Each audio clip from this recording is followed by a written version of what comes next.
আজকের দুপুরের রান্নাবান্না ছিল একবারেই অতি সাধারণ, তবুও খেতে মাশাআল্লাহ খুবই টেস্টি হয়েছিল। তো চলুন দেখে নিই আজকে আমি দুপুরের খাওয়া দাওয়ার জন্য কি রান্নাবান্না করলাম। তো প্রথমেই আমি একটি কাতলা মাছের রেসিপি তৈরি করব। আজকের কাতলা মাছটা আমি একটু তেল ঝাল করে ভুনা ভুনা করব।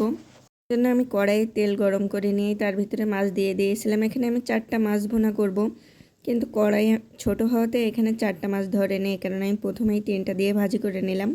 তারপর আরেকটা মাছ দিয়ে আমি ভাজি করে নেব আলাদাভাবে। তো আমার মাছ ভাজা কিন্তু কমপ্লিট। এখানেই এপিট ওপিট লাল করে খুব সুন্দরভাবেই ভাজি করে নিয়েছি। মাছ ভাজা সুন্দর না হলে খেতে কিন্তু মজা হয় না।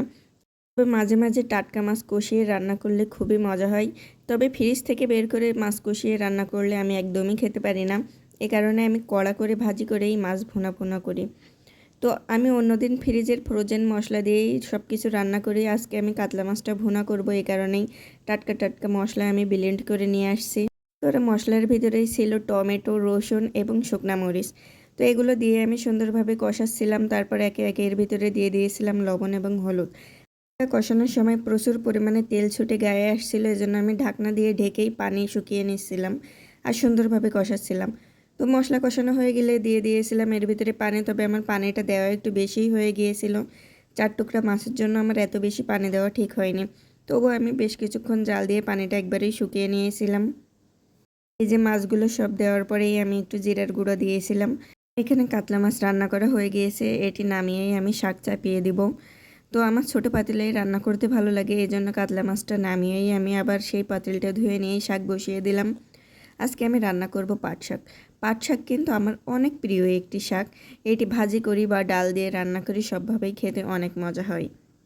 তো যে কোনো খাবার রেখে এই পাট শাক দিয়েই খেতে পারি, এটি আমার অনেক বেশিই প্রিয়। আর এটি আনা হয়েছিল গ্রাম থেকে। শহরে যে শাকগুলো পাওয়া যায় সেগুলো আমার কাছে একটু তিতো তিতো লাগে, এই কারণে আমি শহর থেকে তেমন কিনে খাই না। একটা ভাজি করার সময় একবারেই অল্প হয়ে গিয়েছিল, শাকের থেকে মশলাই যেন বেশি মনে হচ্ছিল। এর ভিতরে মশলাটা একটু কাঁচা কাঁচা ভাব ছিল, তো আমি আবারও বেশ কিছুক্ষণ এটি ভেজে নেব, কারণ সুন্দরভাবে ভাজা না হলে খেতে কিন্তু মজা হবে না। তো দেখেন আমার শাকটা ভাজি করা শেষ। আমি যে দুটো তরকারি রান্না করলাম তার ফাইনাল লুক হচ্ছে এটা। তো কেমন হয়েছে অবশ্যই জানাবেন কিন্তু। ওগুলো নামিয়ে আমি চলে গিয়েছিলাম গোসলে। গোসল থেকে এসেই খাওয়ার জন্য বসে পড়লাম। পাট শাক তো এমনিতেই আমার অনেক পছন্দ, তারপর রান্নাও অনেক সুন্দর হয়েছিল। সাথে আবার নিয়েছিলাম কাগজি লেবু। তো কাগজি লেবুর রস না থাকলেও এর সেন্টেই আমার মন ভরে যায়। এটা দিয়ে খাওয়ার পর নিয়েছিলাম আমি আবার কাতলা মাছ। তো কাতলা মাছটাও তো খেতে মাশাআল্লাহ খুবই টেস্টি ছিল। তো এটাই ছিল আমার ছোট্ট একটি ভিডিওটা কেমন লাগলো অবশ্যই কমেন্ট করে জানাবেন। ভালো লাগলে কিন্তু বন্ধু হতে ভুলবেন না। লাইক কমেন্ট শেয়ার করে পাশে থাকবেন। ধন্যবাদ।